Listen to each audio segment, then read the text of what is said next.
প্ৰিয় দৰ্শকসকল, বৰ্তমান সময়ত সহজেই পইচা ঘটাৰ এক উৎস হৈ পৰিছে ট্ৰেডিং বা শ্বেয়াৰ মাৰ্কেট।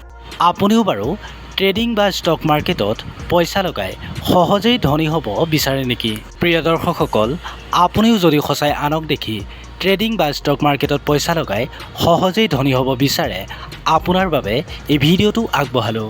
আৰু ভিডিঅ'টো শেষলৈকে চোৱাৰ পিছত আপোনালোকৰ মন্তব্য কমেণ্টত জনাবলৈ নাপাহৰিব। বৰ্তমান সময়ত সামাজিক মাধ্যমত ভাইৰেল হৈ পৰিছে পিতৃ পুত্ৰৰ এক বিশেষ ভিডিঅ'। আৰু এই ভিডিঅ'টো ভাইৰেল হৈ পৰাৰ মূল কাৰণেই হৈছে ষ্টক মাৰ্কেট। প্ৰিয় দৰ্শকসকল, আপোনালোকে নিশ্চয় ৰেল ষ্টেচনত দুজন ব্যক্তি খোজকাঢ়ি গৈ থকাৰ দৃশ্য নিশ্চয় প্ৰত্যক্ষ কৰিছে। আপুনিও নিশ্চয় ভাবিছে এই ব্যক্তি দুজন সেই ট্ৰেইনখনত উঠি নিশ্চয় যাত্ৰা কৰিব। কিন্তু আপুনি মই ভবাৰ দৰে এওঁলোক দুয়োজনৰে মূল উদ্দেশ্য সেইটো নহয়। জানিব পৰা মতে সম্পৰ্কত দুয়োৱে পিতা পুত্ৰ।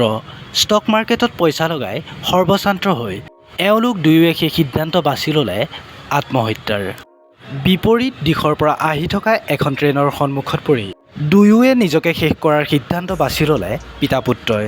আৰু এই ঘটনাৰ মূল কাৰণ হৈছে ষ্টক মাৰ্কেটত পইচা লগাই সহজেই ধনী হ'ব বিচৰা। আৰু এই ভিডিঅ'টো আপোনালোকক সম্পাদিত ৰূপত দেখুৱাব নোৱাৰোঁ। লগতে আপোনালোকক জনাওঁ যে এই ঘটনাটো সংঘটিত হৈছে মুম্বাই চহৰত। লগতে আপোনালোকৰ মতামত কমেণ্টত জনাবলৈ নাপাহৰিব। ধন্যবাদ।